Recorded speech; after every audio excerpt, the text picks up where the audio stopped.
Well, after a stormy morning across parts of Florida, looks like things are starting to get a little bit quieter, though, as they get this far south. We had some confirmed tornadoes across central Florida this morning. Looks like just some showers going on across our area right now. So this is kind of the leftovers from what we saw earlier today.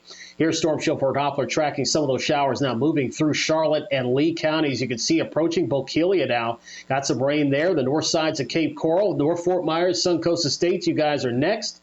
As these showers extend eastward into Glades County, so you can see north of LaBelle around Palmdale and Moorhaven, some showers there through the west end of Lake Okeechobee and north of Clewiston in Hendry County. We're also tracking some other showers that are lingering back behind into Sarasota County, and some of these will try to sneak into Inglewood and perhaps down into Port Charlotte over the next couple of hours. So in other words, we're going to have these scattered showers kind of hanging around our area throughout the evening and overnight hours. You can clearly see where the cold fronts kind of made some headway through the area. Low 70s in Northport and Port Charlotte, but running into the mid 80s south of it, down to 85, or up to 85, I should say, down into portions of southern Collier County, down into Choppy and Everglades City. And those winds not quite as strong as they were earlier, but we had some gusts up to around 40 miles an hour at Page Field earlier this afternoon. Look how the dew points drop off behind this front. So by tomorrow afternoon, it's going to feel fantastic. Dew points in the 40s and 50s, and then it'll slowly creep back up here towards the end of the week. So the humidity will return, but probably not until about Thursday or Friday. Forecast tonight, off and on showers, otherwise partly to mostly cloudy. Temperatures remaining right around 80 degrees through midnight, and then falling into the low 70s here for later on tonight, with highs tomorrow into the upper 80s to around 90 with lower humidity. Again, you can see how the storms kind of made their way across the state early this morning, and this is left over from some of the severe weather that the South saw last night.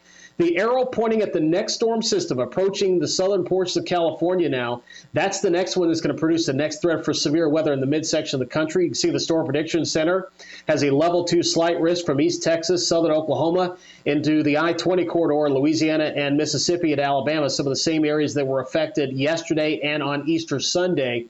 What that means for us is that same storm system is going to move into our area later in the week, and that'll provide us with another chance for some showers perhaps on Friday. You can see predictor showing the showers lingering through tonight. Skies will remain mostly cloudy through tomorrow morning, but then should be a beautiful day here for tomorrow with lower humidity and lots of sunshine. It looks like that low humidity sticks around into your Wednesday before starting to creep back up later in the week. You can see the forecast dew points here by Tuesday afternoon into the 40s and 50s. That feels fantastic, and that's going to remain the case here into Wednesday before they start to rise right back into the 70s where we are right now. Dew points, that is. Forecast tonight, mostly cloudy, chance for a shower, 70 your overnight low. 90 for tomorrow under mostly sunny skies and a west wind at about 10 to 15. Here's your Ingman Marine forecast, seas 2 to 3 feet with a northwest wind at 10 knots. Inland waters, a light chop. UV index, by the way, in the extreme category. 7-day forecast, highs around 90, lows falling into the mid-60s here by Wednesday morning. And then it looks like we start to warm back up here later in the week with a chance for showers returning to the area by Friday. Patrick.